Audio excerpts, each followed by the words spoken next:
Hello! It's a very special day today. It's Friday the 3rd of May, and no, it's not my birthday. It's something far more exciting than that. It's non-farm payrolls day.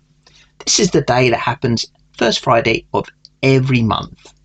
And it's a report that comes out of America that tells us how many new jobs have been created in the United States of America economy. And it's so crucial to the forex market because obviously any currency pair involving the dollar, it will greatly affect it. A lot of volatility in the market during the time the report comes out. And the report comes out here in London approximately 1:30. And I'll get straight to the figures now, actually, just to put you out of your misery if you're dying to know what actually happened. Well, the forecast by the Dow Jones Consensus was 240,000 new jobs. The actual result was a lot less, 175,000 new jobs. Unemployment expected to stay at 3.8%. It actually rose to 3.9%. So you can imagine what this does to the dollar. It actually weakens the dollar because what it shows that the US economy isn't doing as well as what was forecast. Yet looking around on many websites today, I found many forecasters actually saying that they thought it was going to be the complete opposite, and that the figures coming out were going to be so good and the dollar was going to rally. And I'm just thinking, you can easily get sucked into it. And nobody really knows until the report comes out how the market's going to be affected. That's why I tend not to trade on non-farm payrolls day, because the volatility, the dollar will go either way, and quite a large gap either way as soon as the report comes out, depending on what the report says. And obviously no one really knows what the report's going to say, how the market's going to react. So as I say, it's all a bit of a gamble, and I don't usually take a trade out during this period of time. But what happens here is on this chart here, I've actually got the pair of the Australian dollar against the US dollar. And I actually took a trade out on Wednesday. So I already had a trade in when I came into Friday today, okay? But here where the arrow is, this is where I took the trade out on Wednesday at 1 o'clock. Now, just to explain, this is an hourly chart. So each of these candlesticks is an hour's trading. Now, I've just started trading with Bollinger Bands and RSI. I don't normally trade with these, but I'm finding they're quite easy to use. So here, these three lines here, this is the Bollinger Band. Okay, so the Bollinger Band we're using here is the middle one is a simple moving average 20 period, okay? And then the outer ones, the outer top and the outer bottom one, is the furthest price has gone. So the furthest price has gone up, the furthest price has gone down. Now, the blue line here, I've put this horizontal blue line in here because this is actually my stop. So what I've done is I've taken a trade here because the price here, you can see it's gone just above the simple moving average. So I've taken the price out there, and the price when I took it out was 6484, and I went to buy it, okay? Now, I put in a stop of 20 pips. So that's the most I'm willing to lose, and I was hoping to gain 20 pips. So we're looking at one-on-one return, okay? But thankfully, I didn't have to put in a very deep stop anyway, because this stop here is only 20 pips, but it coincides with the last recent low. It also coincides with, look, here on the channel, on the bottom of the channel. And as I say, these Bollinger Bands are similar to Donchian channels. They track the price, and that's the furthest price would have gone anyway. So that stop there that I've put in ties in so nicely with the other factors as the last recent low and the actual Bollinger Band channel. Okay, so I've taken it in there, and then it starts to go up. And this is 1 o'clock on Wednesday, okay, 1 o'clock in the afternoon, London time. And then it goes here, and it goes 7 o'clock. Easily made my 20 pips. But I actually kept the trade open, okay? And so by 8 o'clock, it starts coming down again.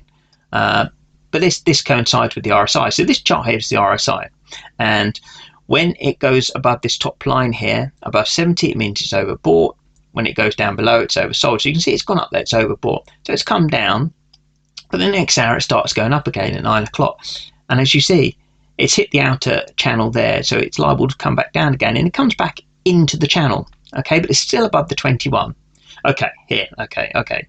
Look, the price has gone down a little bit, maybe just below the 21, but only really on the wicks. There's nothing to really worry about. And what's good about this is I can actually move my stop up.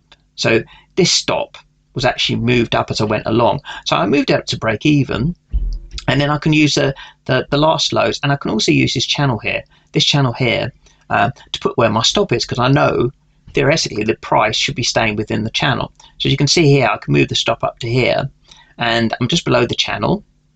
I've tied in some profit from there because I've already moved up, and also it's met some resistance here with the wick, so you know it's liable not to come back past through there again anyway.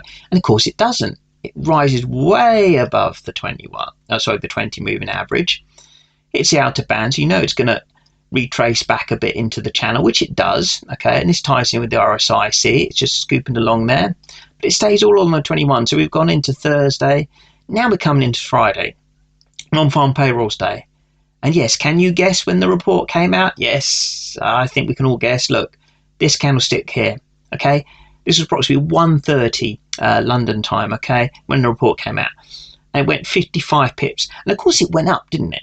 It soared up because of what I've just told you with the figures, because the forecast wasn't met, because only 175 jobs were added instead of 240,000, causing unemployment's gone up slightly. Then the economy's not looking as good as the forecasters suspected.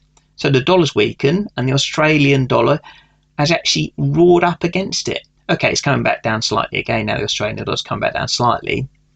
But here, this is when I took my profits, and it was approximately 130 pips. Okay, 55 of that was in that one big candlestick there from the non-farm payrolls. And obviously it could have gone the other way. But I hadn't just taken the trade out today, had I? Remember, I was gone back from Wednesday, and I removed the stop up, so I'd broken even taken some profit in. So if it had come down, I would have grabbed some profit. Remember, I was only looking for a 1-to-1 return, 20 pips. So, but I've got even more thanks to non-farm payroll, but I would never gamble just on that. It's so hard to predict. You know, many forecasters got it wrong. You know, a lot were predicting that economy was looking good and the dollar would rally. And the dollar has been pretty strong recently, but no, it didn't in this case. And I don't think anybody can really predict what is going to happen with the non-farm payrolls, what actual figures are going to come out and how the market's going to react. So I wouldn't have come out just to trade on that. But as I say, I closed it out the top here, and you know, that's 130 pips. Okay, and that's more than 6 times I was willing to risk. I was willing to risk 20 pips, and I've gone up to 130, nearly 7 times the return. And that, you know, 130 pips at £10 a pip, that's £1,300 for 3 days work. I mean, it's unbelievable. And you know, it wasn't a day trade. I held this over a few days, but you can hold it longer term like this and make a good profit. And remember, this is on the hourly chart, and it's worked out well. And if we go through back again as to what I did it when the price crossed the 21 here on the Bollinger Bands. Remember, I was just going for the 20 pips, but I kept hoping. It came back down again, but then it just steadily kept. Remember, even though it came back down, it was still above the 20 moving average, and it's kept above it, hasn't really crossed it. Stayed within the channel, moved the stop up, bush bosh. Here we go, along there. Non-farm payrolls helped us out a lot. Okay, and I take my money now because it's coming down slightly. It might come back up again, but hey, it's the weekend. Anything can happen over the weekend, and I'll tell you what, I know what I'm going to be doing over the weekend. I'm not going to be worried about any open trades. Okay, I'm going to take my money and I'm going to run, and I'm going to literally run like the running trader I am. I'm going to run, and tomorrow I'm going to be running my local park run. So I've had a lovely end to the week, and I hope you all have a lovely weekend too. Whatever you're doing, have a good one, and I'll see you next time.